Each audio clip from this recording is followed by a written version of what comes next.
Bonjour à tous, c'est John Lawson et je suis de nouveau dans mon centre de fitting à Boulogne-Billancourt.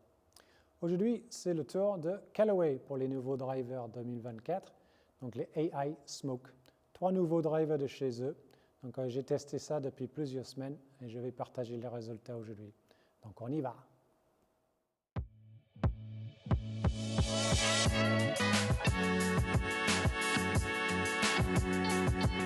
Mais avant de regarder les résultats, regardons rapidement les spécifications de ces 3 drivers. Donc voici les spécifications de ces 3 drivers. Et la première chose qu'on va constater, c'est leur légèreté. Donc le max était à 189,2 grammes, le D 189,5 et le Triple Diamond le 191,2 grammes. Donc c'est juste la tête de club. Donc le loft que j'ai utilisé, donc marqué sur la tête, il y avait 10,5 sur le max, 10,5 sur le max D et j'ai utilisé à 9 degrés sur le Triple Diamond. Et quand je les ai mesurés sur Gears, les lofts étaient assez fiables. Donc 10,2 degrés sur le Smoke Max, 10,5 exactement sur le Max D, et même un tout petit peu plus de loft que ce qui était marqué dessus sur le Triple Diamond de 9,4.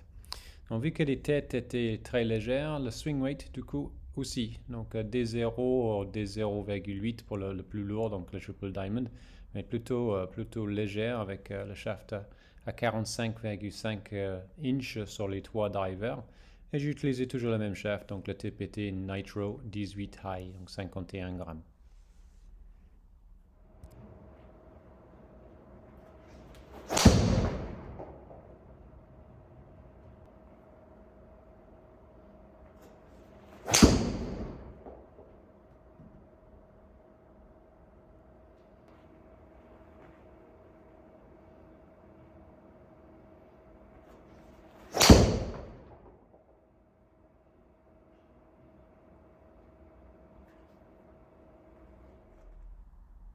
Donc voici les données pour les 3 drivers et les résultats. Donc le Smoke Max en premier, donc une vitesse de balle qui est aux alentours de 148, donc tout à fait convenable pour moi. Un bon angle de décollage environ 15 degrés, spin à 2005 et une distance donc à 251 avec une portée de balle à 230. Donc vraiment des choses très saines ici. Des balles qui sont plutôt droites aussi, donc petit ovale rouge ici au milieu, donc très très bien. Partez légèrement à droite de la cible, donc 2 degrés à droite de la cible en moyenne pour mon petit draw habituel.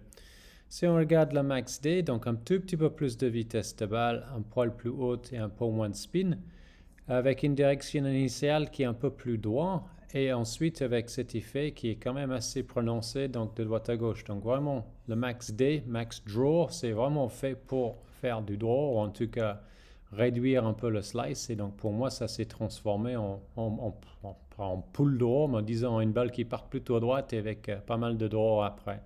Donc un peu plus de vitesse de balle, justement parce qu'il y avait la face un peu plus fermée. Un peu moins de distance en revanche, car c'est un petit peu plus haute en fait. Donc pas vraiment de grosses différences de distance entre les 2 drivers. En revanche, si on arrive sur le Triple Diamond, donc là, plus de vitesse de balle, très bon angle de décollage, une spin qui est très basse et donc forcément plus de distance. Mais exactement la même direction initiale qu'avec la version Max et très peu de dispersion pour moi. Donc encore une fois, ça se confirme pour moi, il n'y a pas trop de doute là-dessus. C'est plutôt les drivers à low spin qui me conviennent le mieux. Ce ne serait pas pour tout le monde, mais en tout cas dans mon cas, c'est plutôt le cas.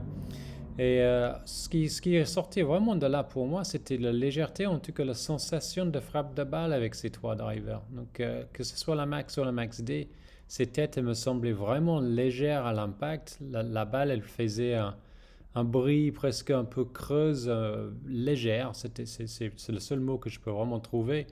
Ça ne donnait pas l'impression d'être vraiment centré, malgré le fait que c'était centré. En revanche, avec le TD, la frappe de balle me semblait plus lourde.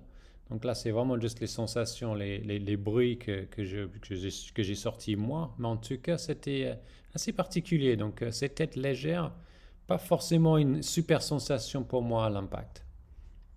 Donc pour résumer, 3 nouveaux drivers complètement différents de nouveau. C'est clair que personnellement, j'étais plus à l'aise avec la version Triple Diamond. Ça me semblait plus lourd au niveau de la frappe de balle. Mais c'est plutôt ma tendance d'aimer des drivers low spin, donc rien de choquant là-dedans. En tout cas, si vous avez des questions, n'hésitez pas à les poser dans les commentaires en dessous et restez connectés pour des nouvelles vidéos très prochainement, certainement sur les drivers Cobra. Donc à très bientôt.